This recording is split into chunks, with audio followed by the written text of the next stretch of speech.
It's just after midnight in the middle of the Atlantic Ocean, and a 29-year-old man is about to lose everything he owns in less than 5 minutes. Something hits his boat in the dark, hard enough to tear a hole clean through the hull. Water starts pouring in. He has no radio contact, no nearby ships, and no one coming. What happens next will become one of the longest solo survival stories at sea ever recorded. And somehow, 76 days later, he is still alive to tell it. His name is Steven Callahan, and before that night, he was just a man chasing a childhood dream, crossing the Atlantic, something he'd wanted since he was 12 years old. By his late 20s, he was a skilled boat designer and builder, capable of shaping a vessel with his own hands. That vessel was Napoleon's Solo, a 21-foot sloop he had designed and built himself. Behind the adventure was something quieter and more personal. Callahan was recently divorced, professionally frustrated, and drifting away from friendships that once mattered to him. The voyage wasn't just about the sea, it was about starting over. In 1981, he set out from Newport, Rhode Island, then attempted a grueling solo race that turned brutal almost immediately. Storms battered the fleet, sinking some boats and crippling others. Napoleon's Solo took damage too, forcing him to withdraw in Spain. Most people would have called it there. But Callahan repaired his boat and kept going, down the coasts of Spain and Portugal, through the Canary Islands. On January 29, 1982, he left the Canaries behind and pointed Napoleon's Solo west, back across the Atlantic toward the Caribbean. He didn't know it yet, but his old life was already gone. In the early days of February, in the dead of night, something struck the hull with what Callahan would later describe as a deafening crash. Likely a whale, or possibly a large shark. The impact tore open the boat's hull, and Napoleon's Solo began taking on water fast. This is the nightmare every solo sailor fears: total darkness, open ocean, and a boat that is actively sinking beneath you. Callahan didn't panic. He moved. Because the boat had been well built, it sank slowly enough to allow him several dives back into the cabin, grabbing what he could before the sea swallowed it completely. He surfaced with a piece of foam cushioning, a sleeping bag, an emergency kit with some food, nautical charts, a short spear gun, flares and a flashlight, 3 solar stills designed to distill drinking water from seawater, and a survival guide called Sea Survival, written by Dougal Robertson, a sailor who had survived 38 days adrift in the Pacific after his own boat sank in 1971. He also grabbed a small Tupperware container holding pens, paper, mirrors, a pocket knife, fish hooks, and fishing line. The choice to grab Robertson's book wasn't luck. It was foresight. In the weeks ahead, it would become something close to scripture. Before dawn, a breaking wave tore his inflatable life raft free from the sinking Napoleon Solo. And just like that, Steven Callahan was alone, adrift on the open Atlantic, with no boat left beneath him at all. The raft itself offered little comfort. It was a 6-person Avon inflatable, roughly 6 feet across, round-shaped, and fragile in a way that felt almost absurd against the scale of the ocean around it. Carried by the South Equatorial Current and the trade winds, it began drifting west, a drift that would eventually carry him 1,800 nautical miles, nearly half the width of the Atlantic Ocean. He was alone, hundreds, maybe thousands of kilometers from land, in a raft the size of a small room, with almost nothing. Callahan understood something early on that would keep him alive. The ocean wouldn't be the thing that broke him. His own mind would, if he let it. So he built a routine and held onto it like a rope. Every day, a structured search for water and food, and a daily log to track his shrinking supplies and hold on to his sanity. In the long hours with nothing but ocean in every direction, he thought about his failed marriage, his stalled career, friendships that had quietly died. He could have let that spiral become despair. Instead, somehow, it became fuel. He made himself a promise, over and over, in the dark. If he got out of this alive, he would do better. In later years, Callahan pushed back hard against the word hero. To him, the real hero of the story was the ocean itself, the vast, indifferent, astonishing natural world he'd been dropped into. Water was the first war. He'd packed clean water, but it disappeared faster than the food did. The solar stills, small balloon-like devices meant to distill seawater into something drinkable, at first didn't work at all. So Callahan made a gamble. He sacrificed one of his 3 stills, cutting it open just to understand how it functioned inside. A desperate, calculated risk. It worked. Once he understood the mechanism, he was able to repair and reliably operate the 2 remaining stills. He supplemented that with a rain-catching system cobbled together from tarpaulins. Even with both systems running, his total water output rarely exceeded half a liter a day. Never enough for a man baking under the tropical sun. Thirst would remain his most constant enemy for all 76 days. The food he'd grabbed vanished within days. If he wanted to survive, the ocean itself would have to feed him. Around the 10th day, something shifted. Fish began gathering beneath the raft. Using his small spear gun, Callahan started hunting, and since there was no way to build a fire on an inflatable raft, everything he caught, he ate raw. Then came the turning point. Dorado.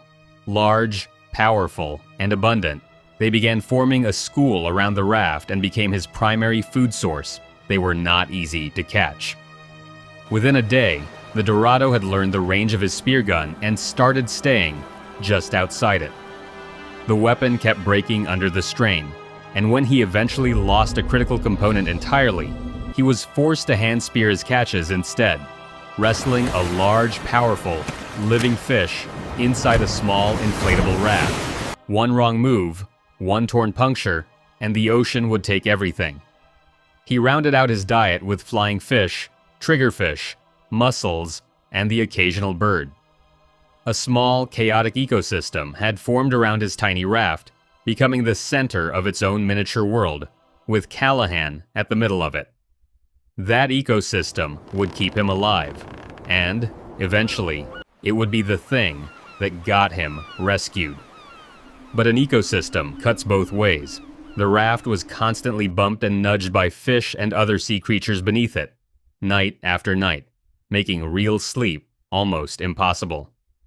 Any one of those bumps could be a shark testing the thin, inflatable skin standing between Callahan and open water. But ironically, his greatest fear wouldn't come from the sharks circling below. It would come from the very fish that were keeping him alive. On the 43rd day, Catastrophe struck. One of the Dorado, the same fish that had become his food, his companions, almost his friends, punched a hole straight through the bottom of the raft. Without a functioning raft, his survival time in open water would be measured in hours, not days. Callahan responded with extraordinary composure. He pulled a piece of closed-cell foam wreckage he'd salvaged from the sinking Napoleon solo weeks earlier, packed it into the hole, stitched the edges together with thin line, and wrapped cord tightly around the whole repair like a makeshift tourniquet. The repair, and the ongoing maintenance it demanded, stretched on for roughly 10 days before he finally trusted it to hold. When it did, he later said it felt like one of the greatest victories of his entire life. Over the course of his drift, 9 different ships passed within view. Callahan played it smart, holding onto his flares rather than firing them the moment he spotted a distant hull, waiting instead for a ship close enough that a flare might actually be seen. Several ships came within a mile. He fired his flares. Every single time, the ship sailed on, unaware he was even there. It's hard to imagine a crueler kind of disappointment, rescue passing within sight, and still going unseen. Callahan later admitted he understood there was nothing his anger could do to make a crew look over the rail and spot him. He accepted the fact and kept fighting anyway. He also carried an EPIRB, an emergency position indicating radio beacon, and activated it. But in 1982, EPIRBs weren't yet monitored by satellites, and he was far outside the range where a passing aircraft might have picked up the signal. That device, too, failed to bring help. The physical toll piled up relentlessly. Constant exposure to salt water covered his body in dozens of open sores. Malnutrition carved away at him steadily, and by the time it was over, Callahan had lost a full third of his body weight. By day 74, he was down to just 3 tins of drinking water. Hope, by this point, was running dangerously thin. Then, on the evening of April 19th, 1982, somewhere around day 75, Callahan saw lights on the horizon. They belonged to Marie Galante, a small Caribbean island southeast of Guadeloupe. After months of nothing but empty ocean, it was real, solid, undeniable proof that land existed. It gave him the final surge of strength he needed to hold on. The next morning, fishermen found him. From a distance, they'd mistaken his raft for a floating barrel, a detail that says everything about how small, how insignificant, how nearly invisible Callahan had become against the scale of the open Atlantic. As they closed in, they found a man half-starved, dehydrated, sunburned, and covered in saltwater sores, but alive. What actually led the fishermen to him wasn't the raft at all. It was the birds. Months of ecosystem activity around the raft had drawn birds circling overhead, and experienced fishermen recognized what that circling meant.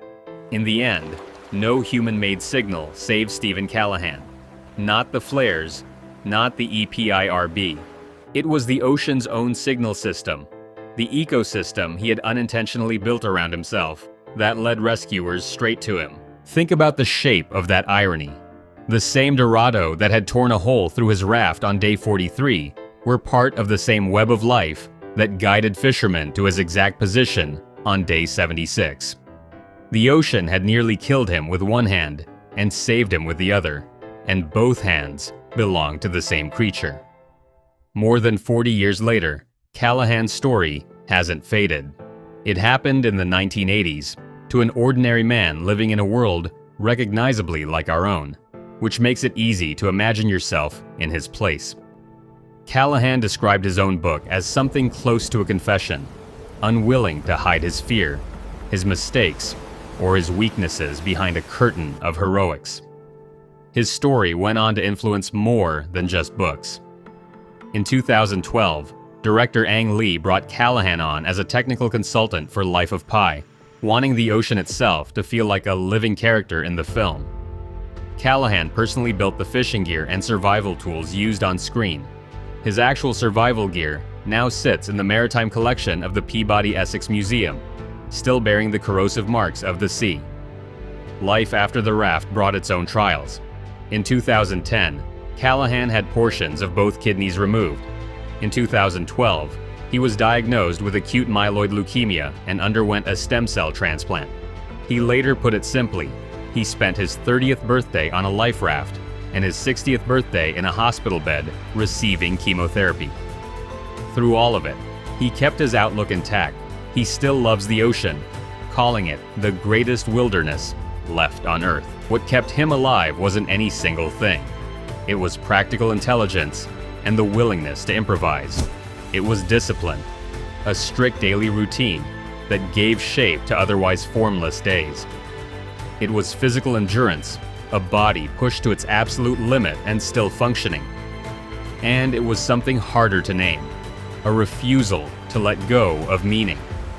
Even in the darkest hours, the Dorado that nearly killed him were the same fish that fed him, and indirectly, the same ecosystem that eventually led rescuers to his position. Callahan has never called himself a hero for surviving that irony. He calls himself something closer to a clumsy witness to an extraordinary natural world he never fully understood and never stopped respecting. 76 days, adrift on the Atlantic, in a raft barely 6 feet across, hungry, thirsty, in physical pain, and mentally worn down to the edge. It isn't just a sailing story. It's a study in how far the human will can be pushed before it breaks. And in Steven Callahan's case, how it simply refused to. He went out to sea to chase a dream. He came back a different man entirely. And 40 years later, he still says he wouldn't change a single day of it.